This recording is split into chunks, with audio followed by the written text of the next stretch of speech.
Hello, everyone. Welcome to Durrett's Take. I'm sorry I haven't been posted in a while. I've been very busy.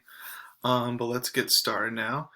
So to start off, I want to go over my takeaways of what's going on with the first two rounds of March Madness so far. There's definitely been some upsets, Oral Roberts defeating Ohio State and then defeating Florida goes to 16. That's pretty cool and all that. But here are my takeaways so far in the NCAA tournament. One is the Big Ten, which we named the best conference this season, has not had a good tournament. Ohio State is a 2 seed, like I mentioned earlier, losing first round. 4 seed to Purdue losing to North Texas in the first round. Michigan State blowing a lead in the first four games. Illinois losing Chicago. The list goes on and on. Although some of the losses, like Maryland losing to Bama, that's a respectable loss. Like I'm not flagging the Big Ten for those type of losses. But it's the other losses where you can flag them for. And now only Michigan remains. So that perception of Big Ten being the best conference, we might have to rethink that now. Um, we also said the Big 12 was a very good conference, most likely the second best conference behind the Big Ten. But some say right now that's not the case because besides Baylor, all the other Big 12 teams have lost. Oklahoma losing to Gonzaga, of course, that's acceptable. But Texas losing to Abilene Christian is a very bad look for them. And also, you got Kansas getting not beat by USC, but whipped by USC. That's a very bad look as well. Oklahoma State losing to Oregon State's a very bad look. Texas Tech losing to Arkansas is an acceptable loss, but that's a game they could have won. So that's just a bad look for the Big 12 there, and to have all the teams go downhill. But now the Pac-12, though, besides Colorado losing the second round of Florida State, which again that's an acceptable loss, it's like you got Oregon in Sweet 16. I'd expect that because I thought Iowa would beat them. USC I actually predicted would go to the Sweet 16. They did. Then you got UCLA. I did not expect them to go to the Sweet 16 because like most people, I thought Michigan State was going to beat them in the first four, and now they're in the Sweet 16. And then Oregon State, I thought they could get an upset, but I didn't think they were going to get past Oklahoma State. So it's just very interesting how the Pac-12. We thought it was an okay conference. We just thought it was like fourth best, fifth best type of thing. But now it's like okay, they're clearly the best conference right now, March Madness. So I'm interested to see what we think of all these conferences going into next season, or even during regular season next season if we keep this March Madness notes in our mind or not, basically. So then I also say, as I said at the beginning before the tournament started, I said watch out for those 11 and 12 seeds. Sure enough, you have some upsets. Like I said, Oregon State now getting to the Sweet 16 and demolishing Tennessee and shutting down Cunningham in the process is pretty impressive. Then you have Syracuse's 11 seed. I knew they were going to be San Diego State. I just knew that was going to happen. But then they upset West Virginia to get to the Sweet 16 as well.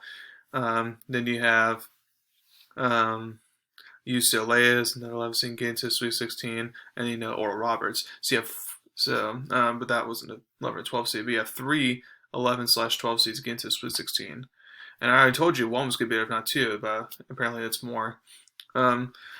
Also, like I said, you had two 13 seeds win, and then 14 seed, 15 seed all each get a win, and then like I said, Oral Roberts in Sweet 16. So it's nice when those type of teams get a win because you expect 11s and 12s to get upset, maybe even 13s great, but 14s and 15s you just don't see those as often as normal. So it's cool to see that happen. And this is only the second time ever that 15 seed has reached the Sweet 16. The other times Florida Gulf Coast back in 2012, I think, which I remember that specifically. That was a very fun team to watch. But the one more point that I'll mention though is the motto defense wins championships. I don't think that really applies as much as you think it does. Now, obviously, you need some defense, but take Oral Roberts for example. They are not upsetting teams by holding in the 50s and being physical with them, all that stuff. That's not how they're winning. They're winning by good free throw shooting, which that's a recipe right there for all the other teams to take because they're the second best free throw shooting team in the country. So that's a lesson for all the other teams: get some good free throw shooting. And if as a team you can average 80% or better, then you're going to be really good. But then the other thing is they're trying to outscore Ohio State. Then they're trying to outscore Florida because they know, okay, those are teams clearly better, like Bears have better talent, all that. We can't rely on just holding them in the 50s, hoping to squeak out win there. It's like we're gonna have to go pace for them. That's what Oregon did against Iowa, for example. Even though Oregon is a 7 seed, not a 15 seed, like with Iowa, they're like, okay, well, Iowa's just gonna be hard to stop. Luka Garza, hard to stop, but defensively, they got weaknesses. We're gonna exploit that, and like what happened there. But you could look at the best defensive teams in this tournament. For example, Virginia out first round, San Diego State out first round, BYU out first round, Purdue out first round, and now some other teams like defensive teams like Abilene Christian, Rutgers, Maryland. Now they're out the second round now, but so this is why I'm saying it's good to have defense all they need, especially in the clutch time. But in general, don't think whoever has the best defense going to win championship defense win, because that's not what's going to happen. In fact, I mean, if Gonzaga wins the championship, it's not going to be because their defense. It could be just because they're going to outscore you. That's what all the teams have to do in order to even sniff being Gonzaga. They're going to have to outscore them. And also, like I said, confidence and free throw shooting is good. So that's my takeaways from March Madness so far. So now there has been some recent trades in the NBA so far, and then the trading deadline is tomorrow afternoon. So there's definitely going to be more as the next couple of hours goes on and stuff like that. So probably tomorrow night or Friday or whatever, I'll give another NBA trades update there. But just to kind of recap what's going on over the past couple of days so far, on that regard, you have Trevor Ariza goes to Miami, and OKC gets Miles Leonard, the one who's with the issues of the race comment, all that regarding Jews, and then they give up Beasley's draft pick. So Miami, they get another 3-and-D guy, especially since, which is good, especially since Iguodala for the most time looks like he should retire already, and then Avery Bradley has been injured most of the season. Now, I don't think this elevates Miami to a championship contender like they were last year, but it doesn't hurt at all, especially since they gave up mostly nothing to get Ariza, so good for them. The Bucks were busy as well, so they traded Torrey Craig to Phoenix, and I forgot what they got back in return, but I know it wasn't that much. So this is a big move for Phoenix.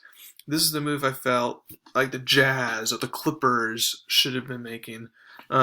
He's a nice 3-and-D guy who's a contributor in Denver's playoff run last year, as we saw.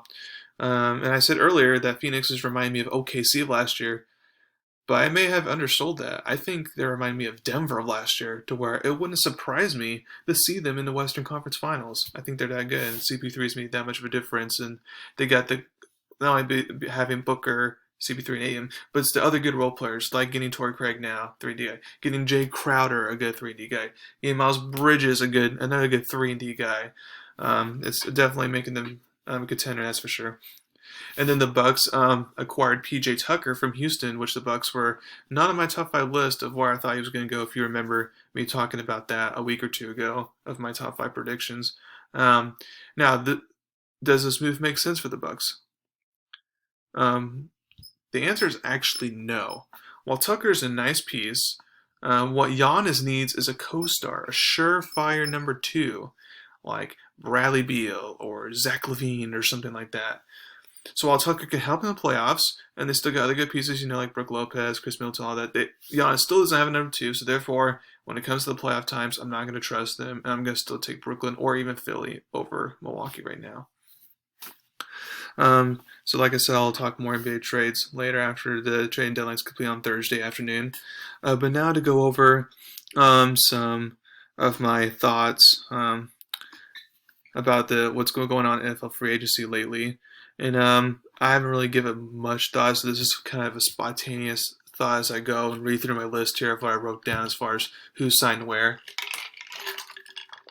So Philadelphia has found their backup quarterback, and Joe Flacco signed a 1-year, $3.5 million deal with the Eagles.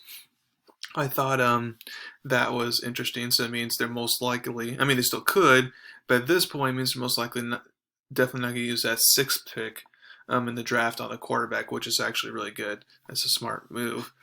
So the only thing I would say, though, is that Joe Flacco is definitely not a mobile quarterback, definitely the opposite of what Jalen Hurts is. So therefore, if you have to bring in Flacco if Hurts gets hurt or Nebula 2 or whatever. You're going to have to change the whole system. Especially since the Eagles don't have a lot of good weapons and they don't have a good offensive line.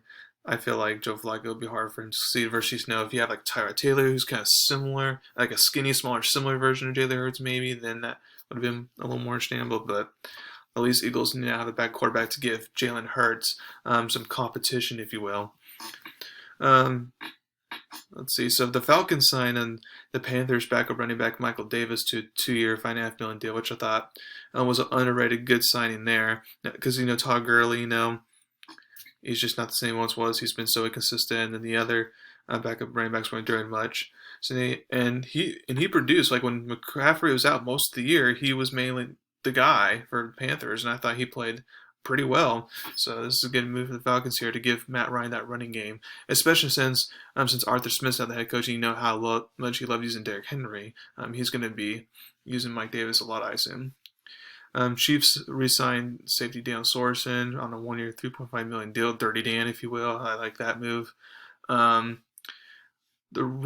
The Rams signed wide receiver Deshaun Jackson. I thought that was interesting because I already thought they had enough wide receiver weapons, but I guess it doesn't hurt to get more, especially since he comes on a cheaper price type of thing with all his injury history and all that. So I like that move there.